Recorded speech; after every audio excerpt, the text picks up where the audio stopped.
Olha, quem nunca ouviu falar daquela situação super frustrante, né? De repente a pessoa descobre que um colega, que faz exatamente o mesmo trabalho, ganha mais. E aí, o que se faz numa hora dessas? É para desvendar esses direitos que a gente está aqui hoje. Imagina só a cena, uma conversa ali no café e de repente a notícia vem. O sentimento de que algo está errado, de injustiça, bate na hora. Mas a grande pergunta que fica é: essa diferença de salário é só uma coisa injusta ou pode ser de fato ilegal? É exatamente isso que a gente vai investigar a fundo agora. Então, para começar, a base de toda essa discussão é um princípio, assim, fundamental do direito do trabalho. O nome dele é isonomia salarial. A ideia é bem simples e direta, na verdade.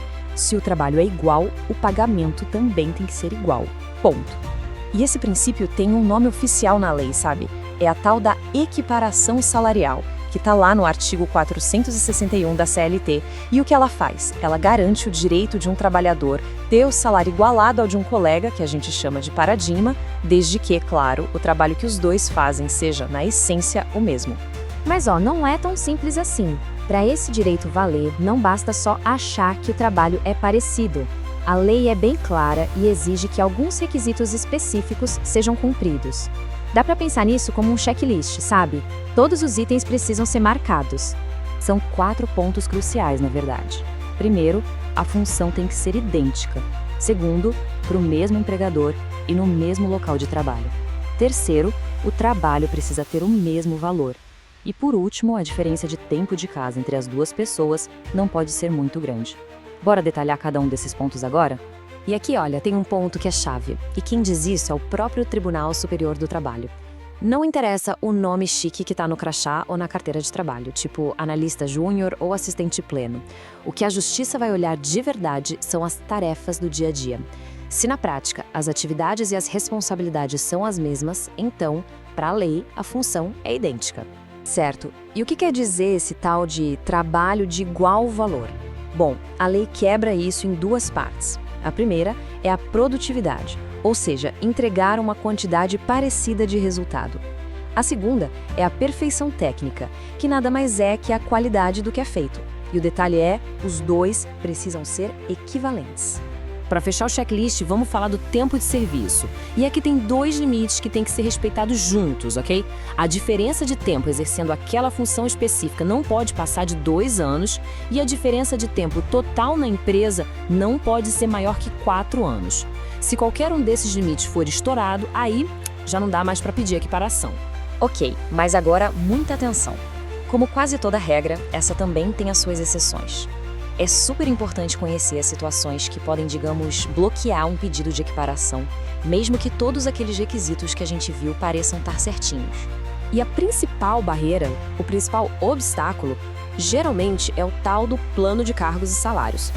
Funciona assim: se a empresa tem um plano de carreira todo organizadinho, oficial, com regras bem claras para promoção, seja por mérito ou por tempo de casa, e se ela segue esse plano direitinho, aí ela não é obrigada a igualar salários fora do que está previsto ali. Além desse plano de carreira, tem outras 2 exceções que vale a pena conhecer. A primeira é se o colega que ganha mais foi colocado naquela função por causa de um problema de saúde, uma readaptação. Nesse caso específico, ele não pode servir de comparação, de paradigma. E a segunda exceção é quando a empresa consegue provar com números, com dados, que a produtividade ou a qualidade do trabalho do outro funcionário é de fato superior. Olha só, se essa nossa conversa está sendo útil e está clareando as coisas, que tal ajudar essa informação a chegar para mais gente? É só deixar um like, se inscrever aqui no canal e compartilhar. Assim mais pessoas ficam sabendo dos seus direitos. Beleza, já entendemos a teoria, né? Mas e na prática, como é que se age? Se bate aquela desconfiança de que existe sim o direito à equiparação, quais são os próximos passos a serem dados? Bom, o primeiro passo de todos é juntar provas. E o que seriam essas provas? E-mails que descrevem as tarefas, organogramas da empresa, os olerites, claro, e, talvez o mais importante, o contato de testemunhas que possam confirmar que as funções eram as mesmas. Tudo isso é fundamental. E, claro, é essencial procurar a ajuda de um advogado que seja especialista em direito do trabalho para avaliar a situação toda. E aqui vai uma informação muito importante sobre prazos. Se a Justiça reconhecer o direito à equiparação, a pessoa pode receber as diferenças de salário dos últimos 5 anos. E tem outro prazo para ficar de olho. A ação judicial tem que ser aberta em até 2 anos depois que o contrato de trabalho terminou. Tá, mas e o que exatamente dá para receber no final das contas? O resultado financeiro de uma ação que dá certo vai muito além de só aumentar o salário daqui para frente, viu? Vamos pegar um exemplo bem simples para a coisa ficar mais concreta.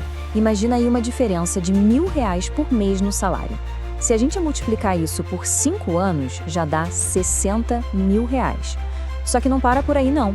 Essa diferença também impacta outras coisas, como o 13º, as férias, o FGTS, o que pode aumentar bastante o valor total no final. Resumindo a história, então, um processo vitorioso garante o pagamento de toda essa diferença salarial dos últimos 5 anos, com juros e correção monetária. E como a gente falou, essa diferença também recalcula todas as outras verbas: 13º, férias, FGTS. Ah, e um detalhe importante: em casos onde essa diferença aconteceu por discriminação, seja de gênero, etnia ou outra coisa, ainda pode rolar uma indenização por danos morais. Bom, estamos chegando ao final da nossa conversa de hoje. Muito obrigada pela companhia. Dê uma explorada aqui no nosso canal, porque a gente tem vários outros materiais sobre direitos que podem ajudar a esclarecer muitas outras dúvidas. E vale sempre lembrar, se essa situação toda soa um pouco familiar demais, o melhor caminho é sempre buscar uma orientação profissional, tá bom? E para quem precisar, a gente está deixando aqui na descrição um link que pode ajudar a encontrar um advogado especializado na área.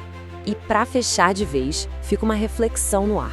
Agora que a gente conhece todas essas regras, a estrutura de salários aí no ambiente de trabalho, ela parece mesmo justa? É uma pergunta que com certeza vale a pena se fazer. A gente se vê na próxima.